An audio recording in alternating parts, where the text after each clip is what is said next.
You're looking to buy a $300,000 three-family, okay, live in it for a year, yep, and put as little as $10,500 and for a down payment, so 3.5% down plus some money for reserves and closing costs. Wow, that is brilliant, Brandon Turner. And it is, because it's one of the best ways to house hack is with an FHA owner-occupied 3.5% down multifamily purchase. It's brilliant, right? There are some things I want to talk about, especially in this crazy market, to think about if you're doing it, and I'll dive right in. There are a couple differences between a 2-unit owner-occupied FHA versus a 3 or 4 unit. They're like two different camps, right? And talking about, Brandon Turner said reserves, right? So on a 2-unit, typically you do not need reserves. It means you could get across the finish line by the skin of your teeth and have like 10 bucks left over, right? Don't recommend it, right? But you can do it if you wanted to. 3 or 4 unit, you need at least 3 months mortgage reserves, right? So what is a mortgage reserve? That means if you paid the down payment plus the closing costs, you paid the attorney's fees, then you got your home insurance, blah, blah, blah, blah. Everything's squared away and your mortgage is going to be 3,000 bucks. Principal, interest, taxes, insurance, mortgage insurance. The payment's $3,000. Then you need 3 months of that $3,000 set aside, right? 9K. So top everything else, you still need 9K. Probably makes sense to have anyways, right? But that 9K needs to be yours as a part of the process, right? You can get a gift for down payment and closing costs, but reserves must be your own. So if someone's giving you 10 grand, don't put that in the reserve column, right? If your mom's helping you out, put that in the down payment column. Let's say you already have 15K.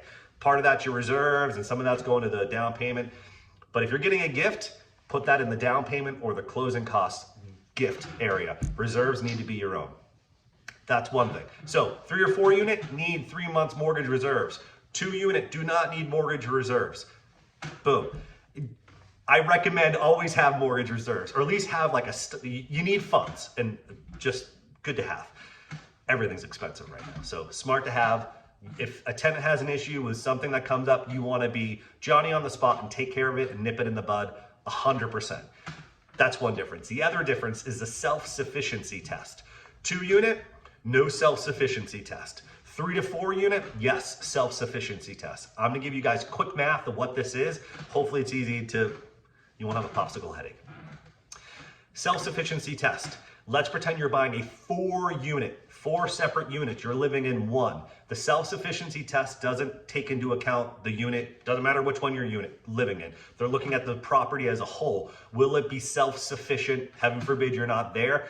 Will the rent carry it, basically? So on a 4 unit, right, you're getting $1,000 per unit. So $4,000 gross. All of the property would gross rent out for $4K. There's a vacancy factor, so they take 75% of that gross, right? So 25% vacancy factor. So the net rent would be $3,000, right? Pretty simple math on a Monday morning. So it'd be $3,000. And the self-sufficiency test states that the mortgage that you're getting signed up for cannot pierce that 75% of the gross rents. So your mortgage must be $3,000 or less, or else you don't qualify. Got that? Even though you're living in one of the units, right? So it's not 75% of $3,000, it's the whole property. And FHA understands you're living in one of the units and you need to. So, but that's how they look at the self-sufficiency test. Gross rents, take a 75% of that mortgage payment needs to be less than that number.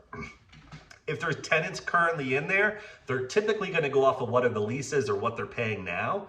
So if you're running into an issue on the ratio, you might need to renegotiate a lease with the current renters that are there now before you can close to make sure you meet that self-sufficiency test. Or if the property's vacant, the appraiser is going to tell you what the market rents are going to go for. And they might say, hey, they're not $1,000 a unit, they're $1,200, or maybe they're $950, which would not help you. So that's a couple things. What are you to do, right? You're running into these issues. Rates are high, and this was less of an issue when rates were 2.25 with no points cost with FHA a year ago, right? And now they're, let's say 3.5, right, with no points cost FHA. That's a huge swing on your monthly payment, right, with just interest rates. Also, the price points are very high, right? So we're starting to see running into those issues of the self-sufficiency test because rents are usually lagging. Like purchase price goes up high and rents they're creeping up, but they're not up 40% like purchase prices are from 2 years ago, right? They're ticking up, but not as much as the price is, right? So what can you do? Now is even more important to have reserves left over, right? A couple tactics you can use. Maybe instead of 3.5% down, because like, how do you get the mortgage? If the rents are the rents are, they are, right? So what levers can you pull? You might need to reduce that principal, interest, taxes, insurance, and mortgage insurance payment down. There's only a few levers you can pull to reduce that payment to make sure you meet the self-sufficiency test. One, put more money down. So you don't have to do 3.5% or 5%. You can do 4.25%. You can do 5%, which actually reduces the mortgage insurance a little bit with FHA.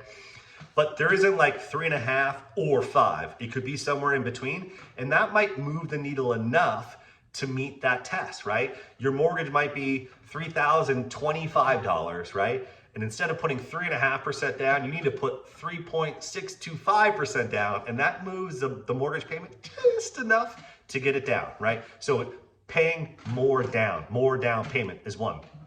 The other thing, buying the rate down. You hear people say paying points, right? So instead of maybe 3.5% interest, you pay $1,000 to lower the rate to 3.375, let's say, right? And that might move the needle to get you below the $3,000 a month mortgage payment, right? So step 2, paying down points to get the rate down to reduce your payment, right? Step 3 is maybe you find cheaper home insurance. Now talk to your insurance agent. I definitely do not recommend that you skimp on coverages and leaving you holding the bag for everything, right? But maybe you take a higher deductible. I personally carry $2,500 deductibles on my properties because I am not filing a claim, right, unless something major has happened. However, I don't mind paying more in a deductible if the bulk of the crap is covered, right? I don't want to have something like you saw it in the news with escape liquid fuel remediation. So if your oil tank lets go, you want to have coverage for that. You need to tell your home insurance. If you guys have oil tanks, you should talk to your agent.